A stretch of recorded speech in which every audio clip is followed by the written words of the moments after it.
podcast. This is episode 182. I'm one of your hosts, Rachel, and my co-host Breezy is still on the injured reserved list. She's out for this interview. But today I'm so excited to finally get to talk to Kirsten Krull. She is the in-game host for the Minnesota Wild. She just wrapped up her 4th season with the team. She's also the host and co-host of the Bar Down Beauties podcast. She's a Minnesota native. She's done all kinds of things, but I am so excited to have you here because I love so many of the players that you get to experience every night. And I'm wearing my Jake Middleton shirt and I just can't wait to get into it with you. So thanks for being here, Kirsten. Thank you so much for having me. I'm excited to be on. And then I know, like I said to you when I first came on, I should have worn one of maybe not only my Middsy shirt, I have that one in my closet too, but a number of other fun player shirts that the Minnesota Wild have partnered with to create. So if I would have been more prepared, I definitely would have.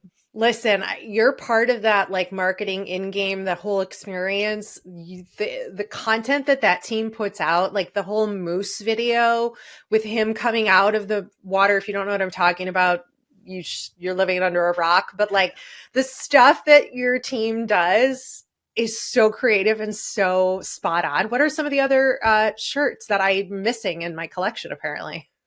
The team, I give them so much credit. The social content they've been able to put out and produce, it's been continuing to grow the last couple of years, but I feel this season is really where it just took a big turn and really has been so much fun. It's next level stuff. A lot of really talented people on that Minnesota Wild digital team.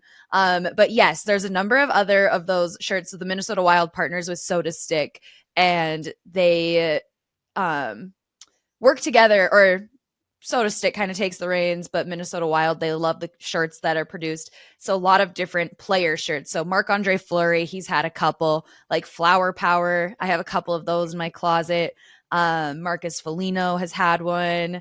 It was, you mentioned the moose coming out of the water. If you haven't seen that video, check it out. Not Weird, Wild. Those commercials are my favorite. It's literally a t-shirt with him like coming out of the water as a moose. So there's another one. There's that Middleton one. Mm-hmm. There was the Dewey 1, Dewey 2 when Brandon Duhaime, Connor Dewar were on the team.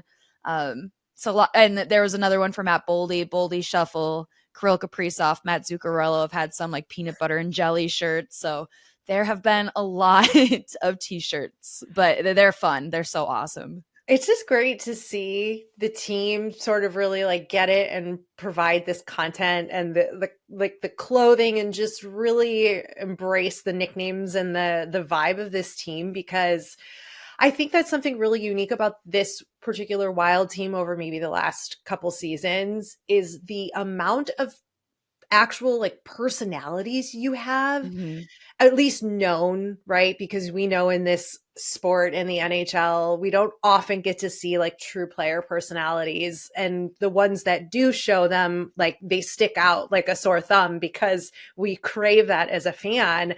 And you've got so many, you named so many of them just now, like Flower, you've got Bogosian, Middsy, Kaprizov, Moose, like you had Maroon for a brief period of time too. Like you've got these people that everybody knows or has heard of. I mean, what is that locker room like? I know you don't spend a lot of time there, but you're around these guys a lot. So like, what is the atmosphere? I can't imagine it being boring. Yeah. So I don't get to spend too much time up close with them, but when I have had interactions or just kind of even being like a fly on the wall, like lower arena level or whatnot, like they're just a very tight knit group of guys. Their personalities, all of them very laid back, all of them very cordial, respectful, polite. I've never had a bad interaction, the few that I've had with any of them. Just like, I think the best way to put it is just a very chill group of guys. Just despite their like very big personalities. That's surprising. Yeah. No, Middleton, we've had him on our podcast before and seen him a couple of times just at a couple of Wild events. And he's still like in person, for example, like I don't know, it sounds kind of weird to say he exudes this very like inviting presence, but like he's just as goofy in person, or like if you catch him in a conversation as he is, just as you would think. Like, best way to describe it, comes as advertised. I love that. That's what we want, right? You just get to experience them and they're not afraid to be themselves, which I know can be difficult for them when they're doing interviews and such. So that's always refreshing to hear. Especially, Absolutely. I only want to hear good things about Jake Middleton because I'm a big stan of his. Oh, as you should be. Just even watching the Bally Sports broadcast, one of one of my favorite people in the entire Wild organization broadcasting team, Kevin Gorg, he's the team reporter for the network, and it just kind of, he was part of like that whole tarps off thing, because anytime, like, that was the joke that kind of started it, was whenever Kevin Gorg would be doing interviews, like Jake Middleton would be shirtless with his heart monitor on his chest. And so then it just kind of became a joke, like, oh, Jake Middleton doesn't do interviews unless he's shirtless. He, I think, went shirtless on a TNT interview too, and they picked up on the whole tarps off. But then the Wild digital team and Kevin Gorg took it a step further, doing like a little like Not Weird Wild commercial, if you've ever seen those. And then Kevin Gorg had one of those t-shirts on. Like, it was like it was a ticket pack one night too that the Wild came up with. It was a Jake Middleton shirtless t-shirt. So it had his tattoos and the heart monitor on it. Well, it was like a fake interview. Kevin Gorg was wearing that t-shirt, and then it was a shirtless Jake Middleton. So it's just like, it's stuff like that that keeps things off the ice very entertaining. It's so fun. And there's moments for it, right? There's moments for the fun, there's moments for the serious. What is the fan base and the in-game experience like in Minnesota? I haven't yet been to a Wild game. You've got to give us some insight for those who haven't been. You're in the crowd, you're with the fans. What's it like? It's absolutely incredible. And this year too, we talk a lot about game presentation because that's the department that I work in. Again, I'm going to give a little shout out. Excuse me. I was going to say shameless shout out to one of our editors who does all of the graphics and everything. His name's Ryan. He, like, if you haven't seen it, go online. You can find it. Just our intro video this season, all of the LEDs, the video to get the crowd hyped up. I've seen it at least 100 times now throughout this year. I get chills every time I watch it. It was just that well done. And that alone, it just kind of, the atmosphere to set the stage for the crowd to get them going. The thing unique to the Wild games is there's like a lighthouse that goes off like a foghorn. So anytime we score, we're welcoming the team onto the ice for intros. That foghorn goes off. It's a very unique atmosphere when you're walking the concourse. It's kind of like cabin themed. So I've been to a number of NHL arenas now. I think I've been to, I shouldn't say a number. I've been to like 6 different ones. So it's not that impressive, but you can kind of tell too which arenas out of that small scope have a very like unique atmosphere to them the second you walk in the door. And I think that's one thing Minnesota does really well. Like, there's some arenas you walk in, it kind of feels more like a corporate event center, but you come into Minnesota and you're like, no, I'm in a hockey arena, and it's branded for Minnesota. The fans are phenomenal. It's no secret the Wild didn't have the greatest season this year. We're sitting here after we were eliminated from just any postseason contention. So unfortunately not making the playoffs this year, just getting to be an outsider watching the other teams. But regardless of not being a team who made the postseason, I think from what my boss had said, the Wild were the number 1 team in the entire NHL with the attendance for this season. So just the fans are dedicated. When they are there, they are into the games. And even again, as we inched closer to the end of the season, everyone knew Wild were out of contention. The games were still electric. There was still almost every single seat in that arena filled. So fans definitely back the team for sure. That's always good to hear that the fans are there and supporting no matter what, because we've seen some changes with some different teams like Arizona, who's no longer there. And, we don't have to talk about that, but we don't like to see that happen. And so it's always good to hear that teams and fan bases are solid and showing up. Is there anything unique that Minnesota that you guys do for the in-game experience? Like any of the fun intermission games, like, you know, Chicago has the like shoot the puck into the like tiny little hole on the net. Like, do you guys have any quintessential sort of traditions that you do in game?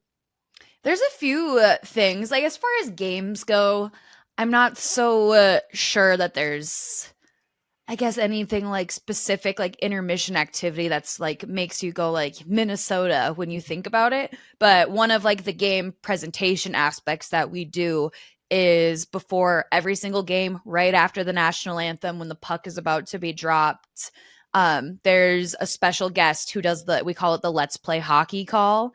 So it depends kind of the theme, but like we've had, for example, like PJ Fleck, the head coach of the Minnesota Gophers football team. We had Byron Buxton, Alex Correa on the Minnesota Twins during playoffs last year do it. So a number of people such as that. We've had the hockey guys do it. Me and my co-host were lucky enough. Like it was a bucket list item for me to be able to do the Let's Play Hockey call it sometime. And so me and my co-host got to do it on New Year's, the New Year's Eve game this past year. So that was super cool. But basically all it is you get introduced over the PA system, and then you get the crowd ready to go. You're like, all right, Minnesota, it's game time. Everyone get on your feet, say it with me. Let's play hockey. And then they drop the puck. So that's probably the one thing really unique to Minnesota that you'll see when you come to a game. And it's really cool. It's a surprise for the fans too, because it's somebody different every game that gets to do the call. I had never heard of this. I don't feel like I've seen any clips on social, or maybe not. It's just lost in my feed, but I didn't know you guys did this. I think that's great. It's sort of like let's play ball, baseball kind of vibe, but not, and just really ties it all together. That's so cool. You got to do it. Did you drop the puck too then? Nope, you don't drop the puck. So it's up on our stage where we do all of like our in-arena hosting promotions. So we have a little stage up there. So the camera will pan, you're up there, and then just the refs will take it from there to drop the puck. But it was cool too, because even Frozen 4 this past year, sorry, I think my Taylor Swift albums, if I'm being completely honest, FedEx is dropping them off right now and my dog's going crazy. So if you hear he's all just of that as in the excited background as you are for Taylor Swift. No, absolutely. So I apologize, everybody. He's not a fan of the delivery trucks. Listen, neither is my dog. I've got 2 dogs here too, so it's no surprise for dog barking on this podcast. It's totally normal. Sometimes my cat walks through.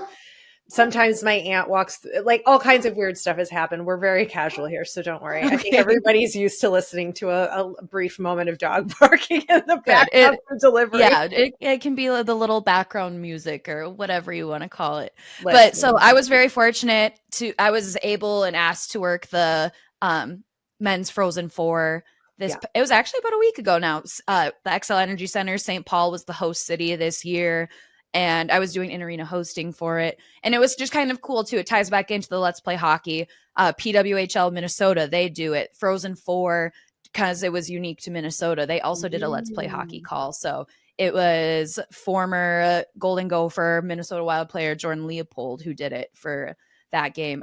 And then the hockey guys did it the other time. And I think there was one other one that I'm missing. So I apologize to who did that. Okay. There's a lot of people who do it, so it's okay. Absolutely. So it's cool how even like events being hosted in Minnesota at the XL Energy Center, how they kind of like carry that throughout different things too. That's nice to see that go through. And then, so it's sort of like in Carolina, they do the hurricane bell siren. I don't know what you call that. Yes. Where they like do that before the game, before puck drop, and even like the cannons in Columbus. So that's your take. I like that element of the in-game experience. I kind of wish Chicago had that, but we've got our own anthem thing that sort of sets the vibe. So we're good. Okay. We're good. Yeah, I know years back too, they did this thing called like This Is Our Ice, and they would take like water from like a lake or a pond in Minnesota and they would like pour it into the ice. I'm not going to lie, I still wish we did that because that was super cool. That is cool. But no, we haven't done that for a while. But that was another thing like we used to do. What is it like being someone from Minnesota and being able to be the in-game host for your like hometown team? I can't even imagine. I would be like, just like so honored to be able to do that for Chicago.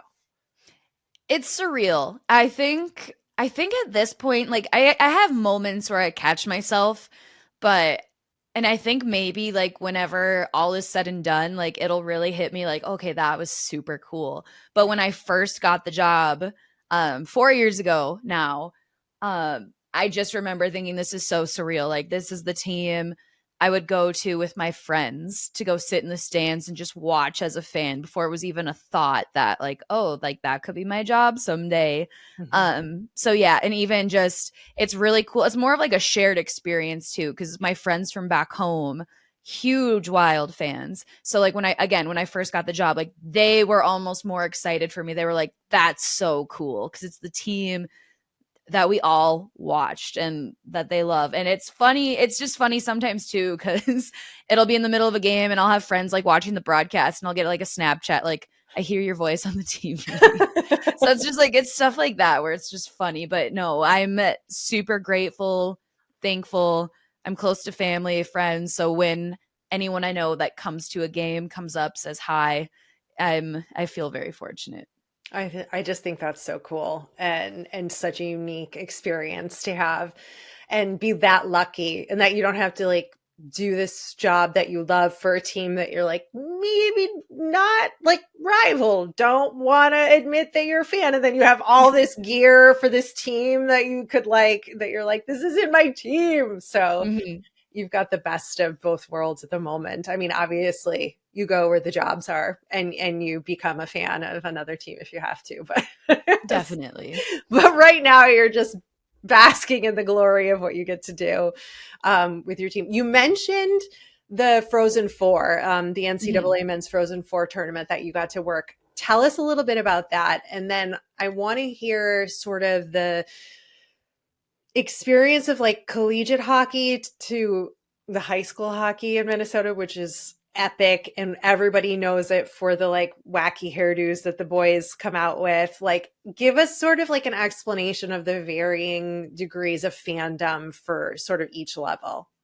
Yeah, so I've been very closely linked to college hockey for a while now because I went to school at St. Cloud State, a big Division One hockey school. That's the only, but men's and women's hockey are the only Division One programs at that school. Everything else is Division Two. So I was a ringside reporter for the men's team for 2 years, and so I also got to know a lot of people in the NCHC and followed all of those teams closely. So coming up to Frozen Four, it was really cool. Denver was there. It was cool to see the NCHC represented once again with having another national champion. That was really cool. And college fans are passionate. And the one thing I really admire about them is even if their team isn't in the Frozen Four, like if you look around that arena, it was sellout crowds for the games, but it wasn't even like everyone was wearing like Denver, Boston College, BU, and I'm blanking. Who was the other? there, I was just like, I shouldn't be blanking on who the other team It was was, but both right now I'm having a Boston's moment. and Denver, Michigan. Michigan. Michigan. You look around the arena and it wasn't just those four teams' jerseys. Like, of course, there was a number of North Dakota fans, and not even just Minnesota being the host city or the host university, but there's a lot of Gophers jerseys. You see like Holy Cross, like a bunch of just random Division One schools being represented because their fans just come out in droves. So that's the one thing about college hockey I admire is there are diehard fans. They are loud, they are passionate. And then you look over at the high school level too, everybody comes out. Like if you've seen the XL Energy Center for the state high school hockey tournament, every single game sold out. Like tickets will sell out within like 45 minutes of these games. Like you cannot get a ticket to get into the games because they sell out. Just people go nuts for high school hockey. High school hockey parents kind of scare me Yeah. because they're just so intense, but both are really passionate. It sounds like I know a while ago, and I think this has changed significantly in the last at least 10 years, but the NHL hockey in Minnesota was not always the most popular of the hockeys in Minnesota, right? Like, what shifted? What do you think made this change where the Wild are packing the arena now with their fan base and really supporting their NHL team?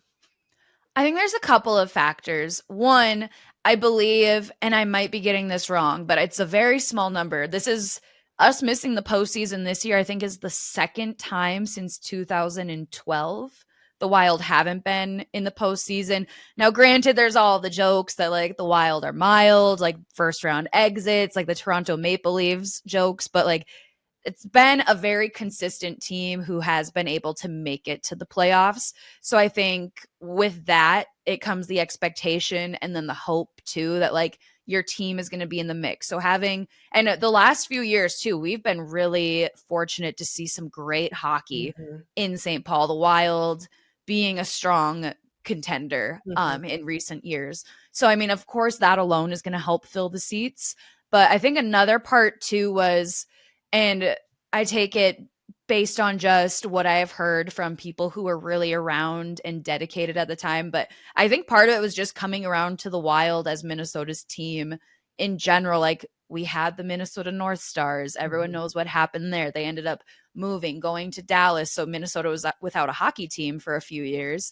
Then the Wild came back around. But I think part of it too is just still coming around to the North Stars are gone. The Minnesota Wild is the NHL team here. So I think it was just kind of a mix of that as well. Yeah, just an adjustment to Mm-hmm. trying to adapt to a new name, a new team. How is this going to be different? You took our team away from us. Like, I'm sure a lot of this is what Arizona's feeling. And I wonder how much of they're going to learn from the example in Minnesota.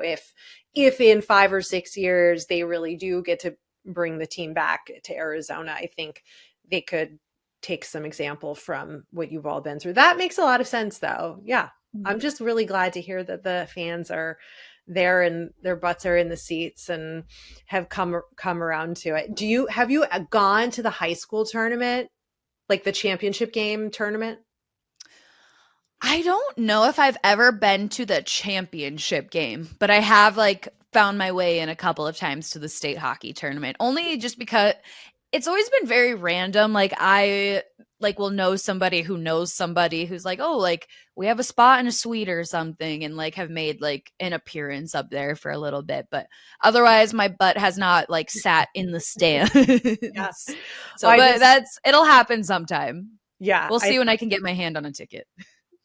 I agree. I'm with you on that. And the hairdos that they come out with and like that whole like beauty shot that they do for TV, I just think it's so good. And like this past year's theme was like yellow blonde. Did you see? It was like the blonde didn't blonde long enough for a lot of them or something, or maybe yellow was the intention. I wasn't quite sure. Yeah, there was a lot of like very brassy Yeah. yellow hairstyles this year. It's always interesting, but like honestly the hockey hair team trying to get on there, just the hairstyles coming into the tournament, I truly think has almost been more of a goal than winning the state tournament itself. Seriously. Like that's what they're planning, right? Like Absolutely. what are we doing with our hair for this year? No, 1000%. Yeah. They're lucky that Lula Morello isn't in charge of them because like they get to be able to do whatever they want with their hair and they don't have to follow these strict like must have a shaved face and clean cut and no long hair and wearing a suit. I just think it's a great little corner of the hockey world that we get to enjoy. So I think Definitely. It keeps things fun too. Keeps them fresh and different. oh yeah. Okay, we have to talk about Flower and Duhaime, the Mhm. prank war that is going on. Were you there when Duhaime came to see his car, had like the flower garden on the top of it and all, like no tires and they're all chained up? Like, were you there that day? No, so that one was in Was it- Colorado. Oh, that's right. So Oh, that's right. yeah, Duhaime's left. I'm mixing it up. yep. So Flower's it car was TP'd. yep. So that was it had been building up. Like it was like small stuff. Like one time at morning skate or not morning skate, it was just at practice in general. Like Brandon Duhaime had swapped out Fleury's goalie stick for like a cane, like called him 50 years old in an interview. So it was like those little things just playing with fire. So then, and it was funny too, because Fleury embraced it. Like he was like actually playing with the cane during practice, like trying to use that as his goalie stick instead. But it was like started off small. So there was that. And then as retaliation, like Fleury swapped out like some of his clothes for like that fur jacket and the fur boots and like stole his shirt. So like then messed with his wardrobe. So then at the trade deadline, Duhaime, while on the road trip, was traded to Colorado. And so not long after that, I think it was just 1 or 2 games right after that happened, Duhaime came back to Minnesota. So part of the season blur. So if I'm getting details wrong, I'm sorry, guys. But regardless, Duhaime came back to Minnesota. And I actually think I was at morning skate that day because I think I was interviewing Cale Makar briefly for Hobie Baker stuff. Mm-hmm. And I didn't see the car in person or anything, but I like heard about it from some of the security guards that like that happened. And so I went on Twitter and looked, and yeah, Duhaime, he didn't admit it, but like he had TP'd Fleury's entire car. And then Fleury was on video saying like, does he not realize we go to Colorado in 2 days? And it was absolutely iconic. I'm not going to lie. When I saw that, I was like, this is so over the top. Like taking the tires off, chaining the tires up, dirt, flowers on the hood of the car. Like, I want to know like how they ended up fixing that. Like how Duhaime, because he was on video too. He's like, I'll deal with this later, and gets a ride off with somebody. Apparently Duhaime had just had his car shipped to Colorado from Minnesota. So his car had only been there for like 2 days, and that happened. But I just want to see the aftermath. I want to like get video of like how did Duhaime like put his car back together. Yeah. But iconic, like very over the top. I also heard that like they had dinner that night and Duhaime was like, I'm waving the white flag. So prank war might be done, but that last prank by Fleury is iconic. It was so good. And you get Fleury for another year. I'm so excited. He's staying on another year, and you get to experience all the magic that he brings to the arena and the fans and everything. That prank, yeah, we need to find the like who actually, where's the follow-up story, Kirsten, to like who helped Duhaime like clean off his car? Like, did Flower clean off the TP on his car? Like, did he pay somebody to do it? Like, what happened, you know? Yeah, no, I agree. I don't know who even helped Fleury do the prank. I know he had helpers. Of course. I think part of it was the Wild Digital team that also helped. But I don't know if they've like revealed who the helpers were or not yet. So you could never admit. I don't know. There's some layers to this. Yeah, no, they can't. They're never going to tell us, because then what's Flower going to do? He needs his accomplices, alleged. This is true. Alleged accomplices. This is true. You know, he doesn't always admit to his pranks. Do you have any good stories of interactions with any of the Wild players, or even from your time in the Beauty League, like when you worked with them, like any fun, quirky, interesting, funny experiences you can share? So from the Beauty League, and it's not like embarrassing. It's just kind of funny. I was interviewing former Wild player Nick Bugstead. I'm going to start off by saying one of the nicest guys. He's so nice. I was interviewing him, and we were like in the middle of like a question or something, and like he accidentally like spit on me while he was talking. I'm sorry if this is embarrassing to anybody. I just think it's really funny. It is. He accidentally like spit on me, and I wasn't going to say anything. I wasn't going to bring attention to it because sometimes that just happens. Mm-hmm. But like he like had his hockey gloves, and like he was like, "Oh, sorry," and like wiped it off, or like was trying to be polite about it or something. And I just like kind of stood there laughing. It was like, this would happen. So that's like one funny encounter from Beauty League. I truly think Nick Bugstead only like recognizes me, or like recognized me after that because of that encounter. So I always think that's funny too. One of the more recent, so a lot of my interactions I get with the Wild players is through our podcast. Mm-hmm. So this season we have had him on twice now. We got him when he played for the University of Minnesota his final year. Got him early this year. So Brock Faber, had him on. Such a nice guy, a tough guy. I don't know if you knew he was playing this season with broken ribs. Oh So that my came out on God. Friday. So think of just the incredible year he's had. Never missed a shift, never missed a game, and he was playing with broken ribs. So I just think that's really badass. Yeah, And it so is. he's He a can tough barely guy breathe. too. That's insane. Yeah, literally. Not let alone put up all the numbers that he put up, playing like 30 minutes a night. Insane. But we had him on our podcast early this season, and I always like to ask like players, like, how do you feel about Taylor Swift? Like, what about Taylor Swift? Like something to do with that. It's kind of become my thing. Mhm. And it was like along those lines. I was talking to Brock Faber about it, and I always like to joke that he thinks I'm crazy because there was this one little snippet in the interview I was talking about Taylor Swift, and also Brock Faber is known for his facial expressions. Like even we found out from some of his Gopher teammates, like they'll make fun of him when he's caught on camera, like during a Bally Sports interview at intermission or something. He's just very expressive. So I was talking about Taylor Swift. The look he gave me at one point was just really funny. And then he just like paused and he's like, okay. And my co-host like thought it was so funny. So I just joke with people. I'm like, Brock Faber thinks I'm crazy, Yeah. which he might. And Yeah. I embrace that. So You yeah, know, those are a couple of my interactions. that's great. I love it. So you've done I think that's awesome that you get to interview a lot of the guys on your podcast, which I think is awesome. So people can go listen to those interviews. We don't want to give away all the goods. We had Jake Middleton on. That was a fun one. That was from last season, I think, but regardless, still a listen. Bar Down Beauties podcast. You'll have to check it out after you finish this episode of the House of Hockey podcast, though. But yes, go listen and support. Jesse is your co-host, right?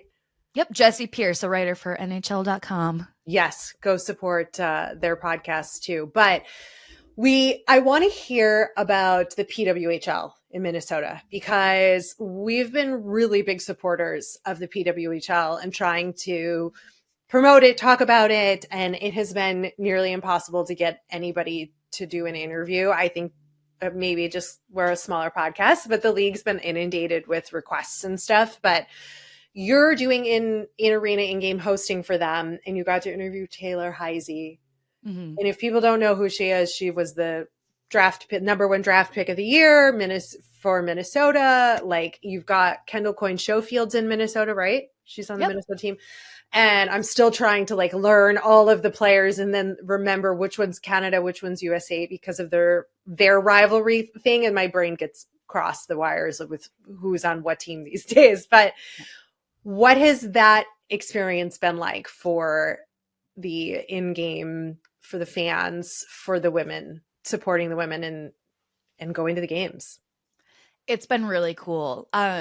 I love what I get to do with the Wild, but the PWHL for Minnesota, I'm still trying to figure out what exactly it is, but it's just so different. And I think it might be the like types of fans who are coming out to those games specifically. And by that, I mean like the really young girls, the little girls, the girls who play like youth hockey, seeing them all come out in droves in their youth hockey jerseys, seeing them start the chants, get super excited, super loud. Like you can just feel a different energy there.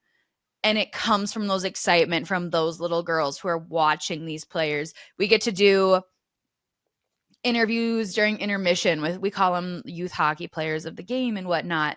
And sitting there like asking the girls, I'm like, who's your favorite hockey player? And it's cool instead of being like Kirill Kaprizov or Marc-Andre Fleury. Like in that respect, it's always like Taylor Heise, Grace Zumwinkle, like Maddie Rooney. So it's really cool. It's inspiring even for me. I don't play hockey professionally or hockey period, just to see these little girls get so excited and to have role models and people to look up to.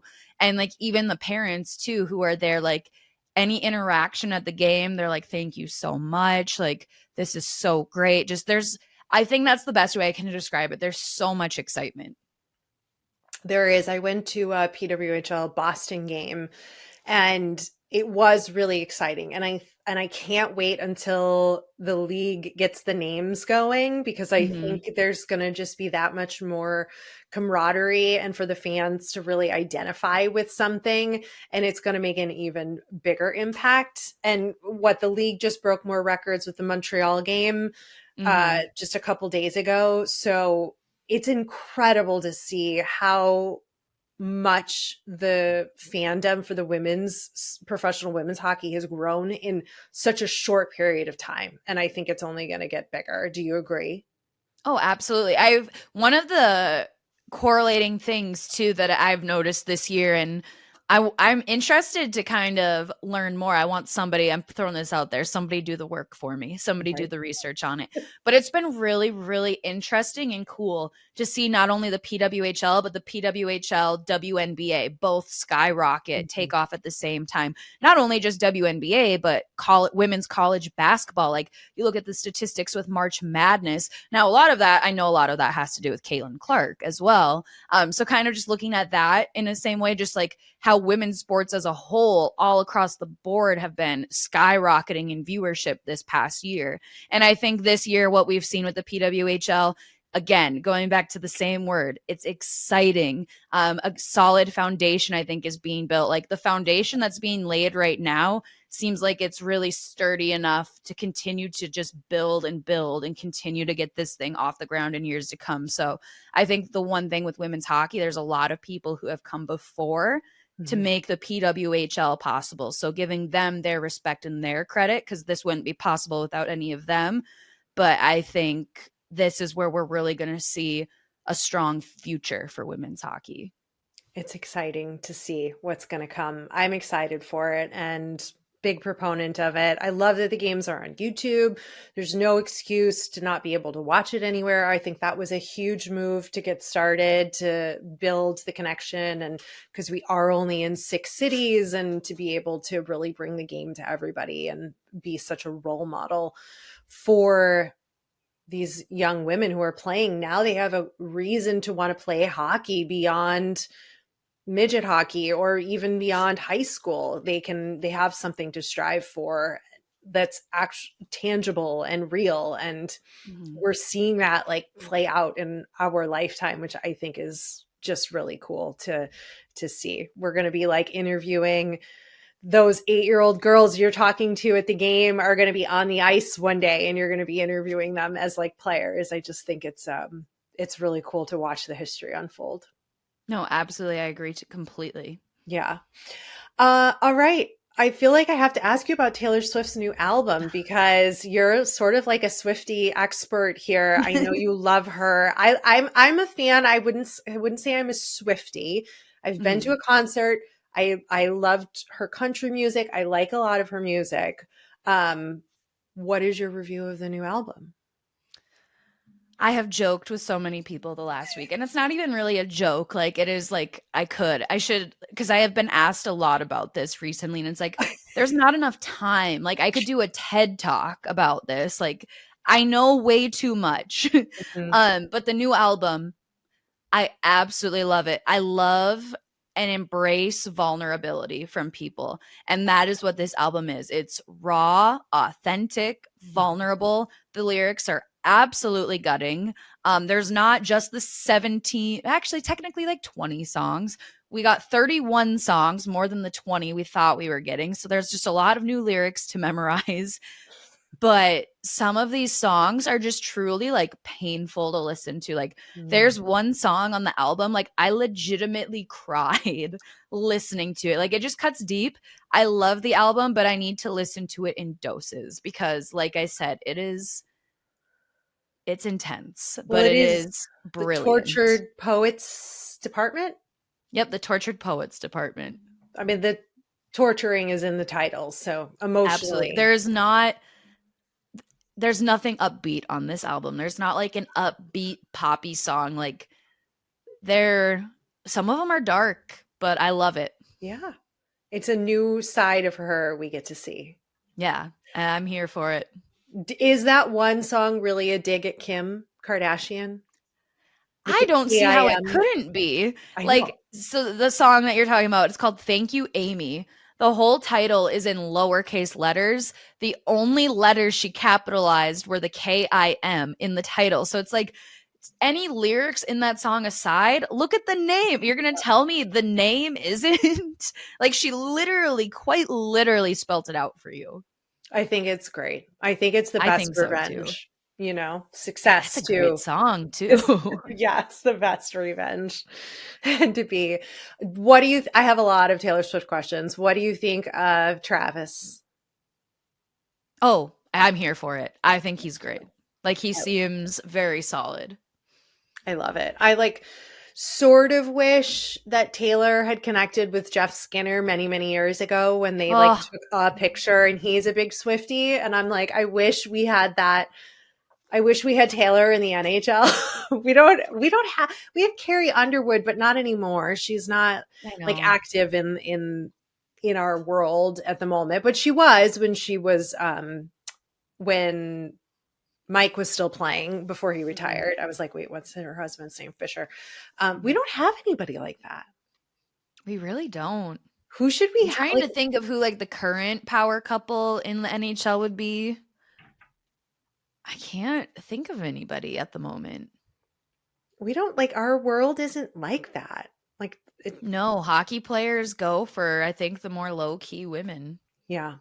Yeah. And I think the only predominant one I can think of is like Lauren Oshie, because I feel like she's the most heavily active on social media.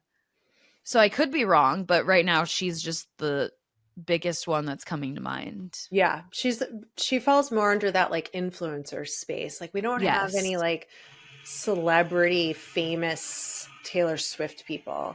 Like, I'm kind of glad we don't, though, because we saw just how much it overtook, but it was good for the NFL, I think. But regardless, a lot of people have different opinions about that. Yeah. So we won't get into all of that. So our final 3 questions on this podcast, to wrap it up, are: who is your favorite hockey hunk? And hunk could be looks and or just favorite player. Oh, you're putting me on the spot here. There's a couple. Well, Tyler Sagan is the obvious answer. Yeah. So it's the tattoos, it's the beard. That for me. There's a few, honestly. Like Andrei Svechnikov, how could you not? There's another one more closer to home that he's allegedly a Taylor Swift fan, so I think that's what really did it for me. But Jonas Brodin on the Wild, now I'm just like, never talked to him, but I'm like, okay. It was honestly being like, I hear he's a Taylor Swift fan. He's good in your book. Yeah, exactly. So those are the ones that automatically come to mind. I love it.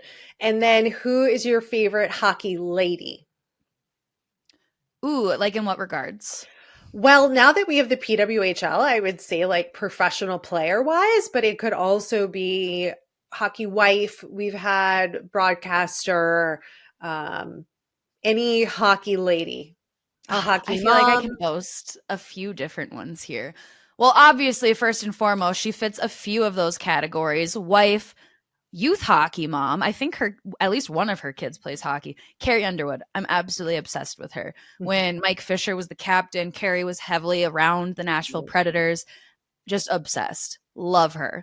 Another one, and I don't know really anything about her, but she, again, involved in the Wild organization, the captain's wife. I've heard great things about her. I've never talked to her. I don't think I've even ever really seen her around, but she just seems like very involved behind the scenes. So from what I've heard, she just seems like the definition of what like a hockey wife is, let alone like the captain's wife, heavily involved, making everyone feel included.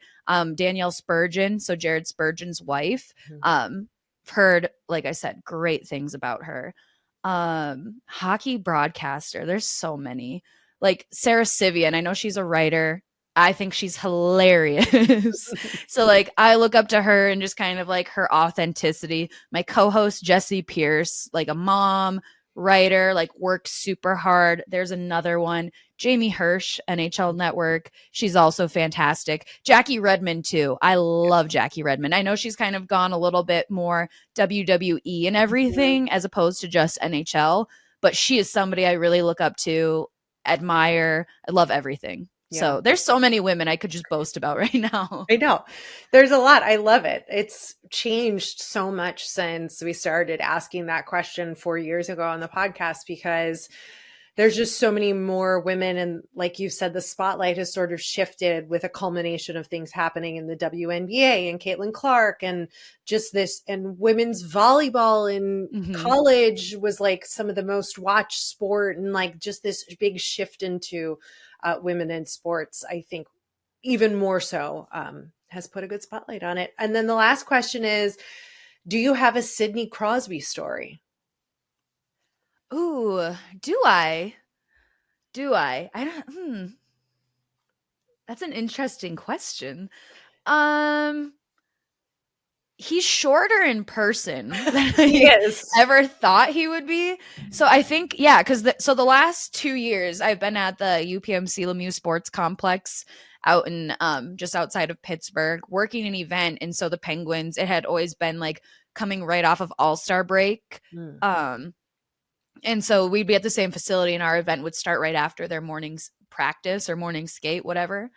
And so like I would just sit there and just watch their practice, because why not? And so I remember seeing Sidney Crosby just like skating around. One, super cool because it's freaking Sidney Crosby. But also I just remember thinking to myself, like, he's a lot shorter in person than I thought he would be. So I guess that's my Sidney Crosby story. I love that you are authentically just saying that, because it's true. He is.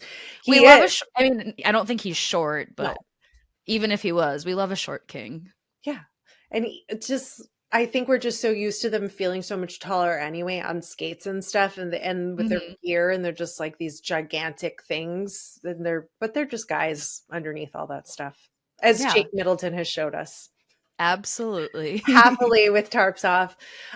Where can people listen to your podcast? Shout it out. Tell people what they can expect. When do you drop episodes? Yeah. So the podcast is the Bar Down Beauties podcast. We literally are everywhere. So YouTube, we have video episodes. Otherwise, Apple, Spotify, anywhere you listen to your podcasts. We cover NHL, but specifically the Minnesota Wild, and we do weekly episodes. That might change up a little bit this off season. It might go down to bi-weekly, but as of right now, every single week, especially during the season. And do you guys cover PWHL too yet, or not yet? We've had a few PWHL players on this season. So we've had Kelly Panic, Grace Sumwinkle. So we definitely dive into PWHL as well.